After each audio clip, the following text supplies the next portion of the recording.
Gulliver's Adventures in Lilliput. Once upon a time, there was a man called Lemuel Gulliver. Lemuel Gulliver was a doctor who lived in England. He liked traveling a lot. One day, he decided to go on a voyage to the South Seas. He prepared his boat and took his food and water. On travel day, he jumped on his sailing boat, spread his sails, and let the wind push his boat to the South Seas. The weather was perfect. The sun was shining everywhere, and the gentle wind drove him directly to his destination. 3 days passed, and Gulliver was sailing alone. He felt pleased with the fine weather. On the fourth day, while he was sleeping at noon, a big storm blew. A lot of heavy clouds appeared in the sky. They were so dark that the day turned into night. He woke up in fear. The boat was rocking violently from left to right and from right to left.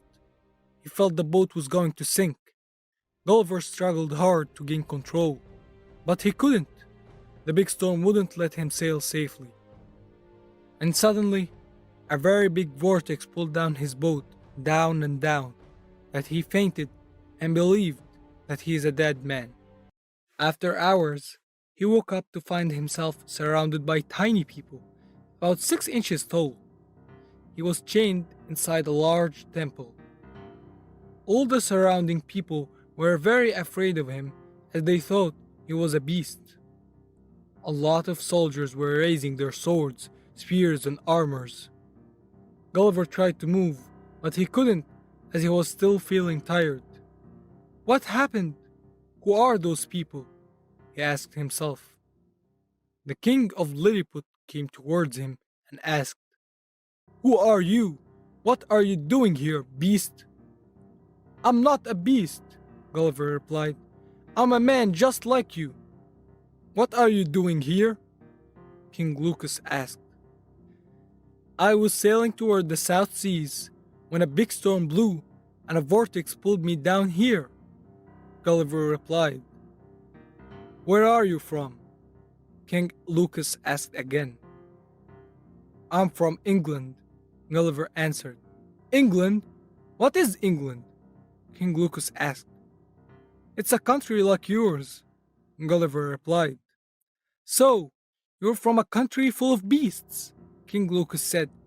"No, sir, we're not beasts. We're humans just like you. However, we're bigger in size," Gulliver replied. "I'm a peaceful man."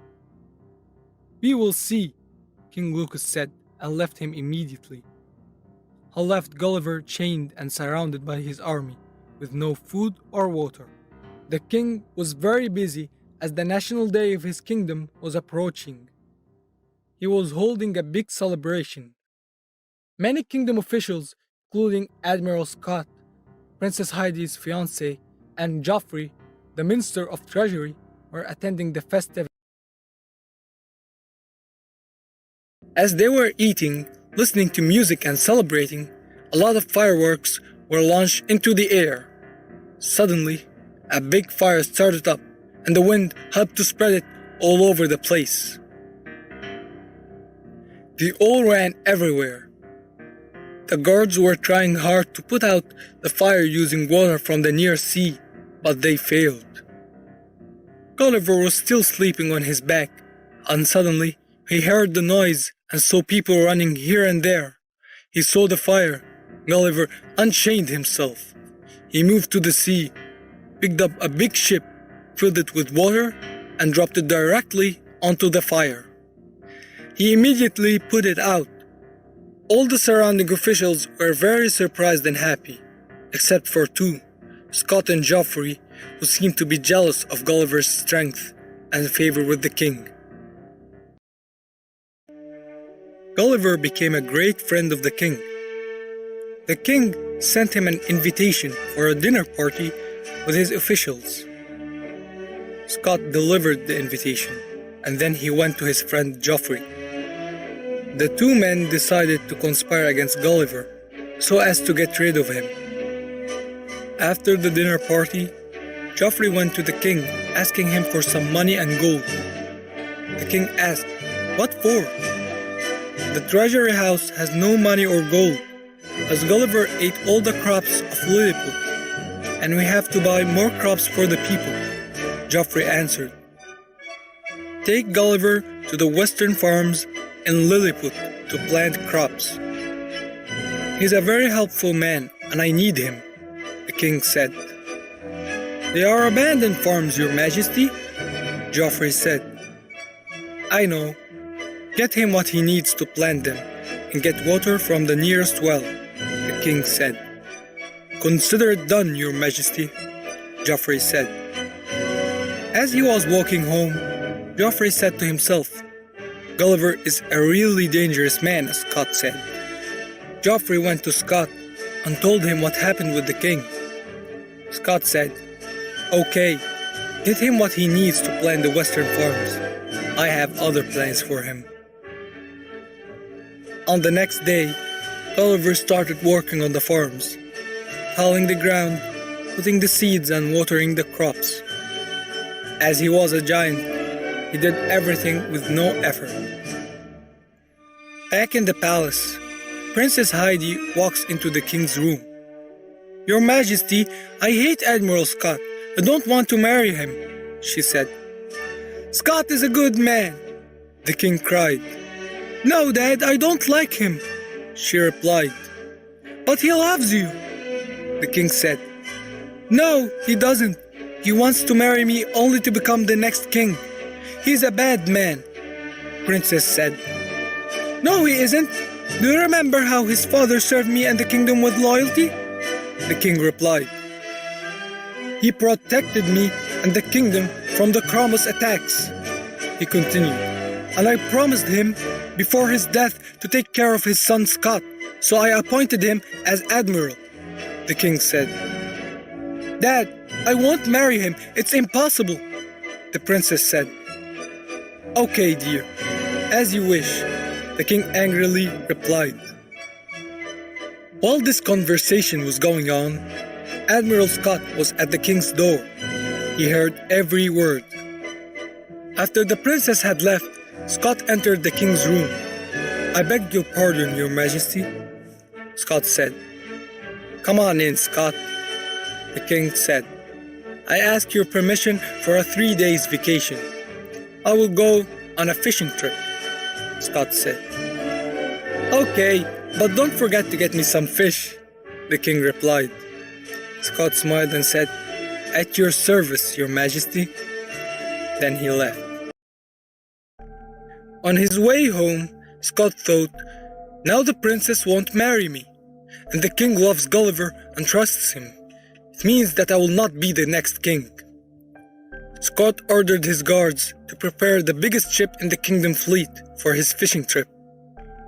Very early in the morning, Scott jumped onto the ship alone and he started to sail east. After 3 hours, he changed direction and sailed west. He is now approaching the Cromus Island. "A big ship is coming towards us," the tower guard said. The other guard blew the horn. All the soldiers were armed and got to the beach. The ship landed and Scott stepped down onto the beach. "Good morning, Sir Walt," Scott said. "Good morning, Admiral," Walt said. "May you tell King Henry that I wish to meet him," Scott said. "Okay, Admiral, I'll tell the king," Walt said. After a while, Sir Walt came back and said, "King Henry approved the meeting." "Hello, Admiral. How are you? How's everything?" King Henry asked.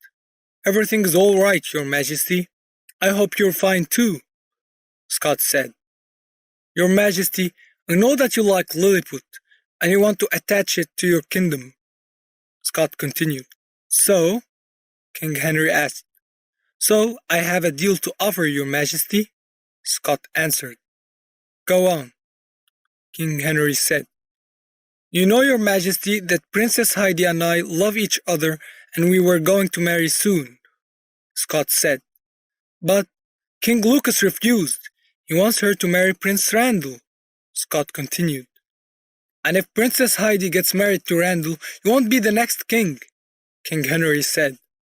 That's right, Your Majesty, Scott replied. King Henry laughed and said, So, you do need my help? Yes, Your Majesty, Scott replied. How can I help you? King Henry asked. Your Majesty, I wish to invade Lilliput, Scott said. How come? The king wondered. You remember the last time we tried to invade Lilliput? My army was defeated and I lost all my ships, King Henry continued. And I've heard that the king has a friend who's a beast. You mean Gulliver? I have a plan for him, Your Majesty, Scott said. So, what are your demands? King Henry asked. When you invade Lilliput, I'll arrest the king and marry Princess Heidi.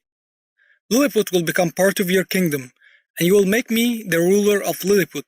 Then, I'll pay 25% of the crops to you every year, Scott explained. 2 days later, Scott returns to Lilliput. He's so happy. He goes to meet King Lucas. How was your trip? King Lucas asked. It was very nice, Your Majesty. Wish you would join me next time, Admiral Scott said.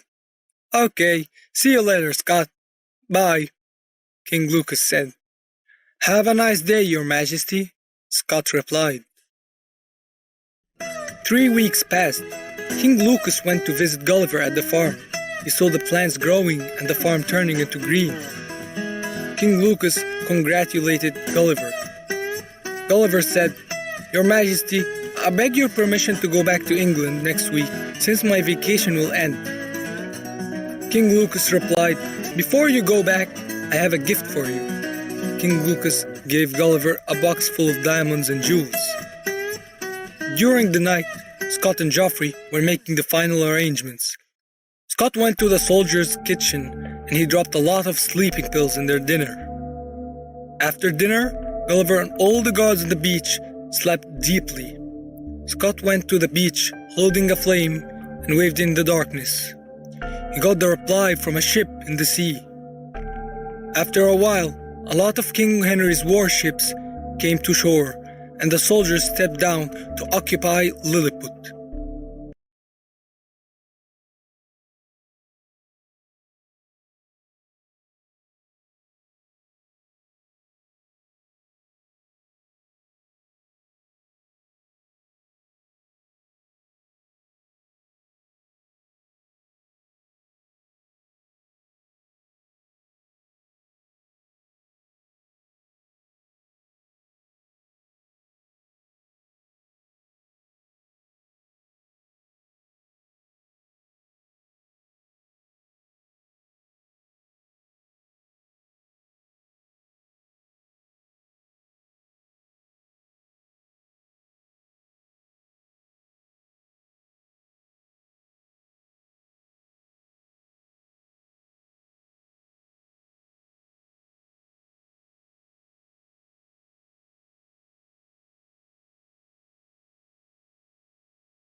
As King Henry's army was attacking King Lucas's palace, the palace guards blew the horns, banged the drums, and waved the banners.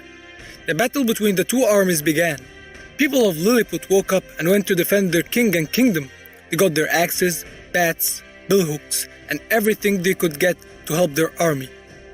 At that time, Gulliver and the beach guards were still in deep sleep. Admiral Scott took some soldiers to arrest King Lucas and the princess. He tried to kidnap the princess, but one brave villager attacked him and freed her. Some villagers went to Gulliver and splashed water on his face to wake him up. When Gulliver woke up, he immediately went to the king's palace and helped defeat King Henry's army. He threw them in the sea, freed King Lucas, and arrested Scott. After a long night, Lilliput became a quiet and safe island again. Scott and Joffrey went to jail, and King Henry and his army were defeated. King Lucas decided to marry Princess Heidi to the brave villager who protected her. 7 days later, Gulliver said goodbye to King Lucas, the princess, and the Lilliputians. They all said goodbye to him. Gulliver headed out to sea. Once again, the storm blew and threw Gulliver away from Lilliput. Finally, he reached London safely with all the gifts from the king. He told his amazing story to all his friends.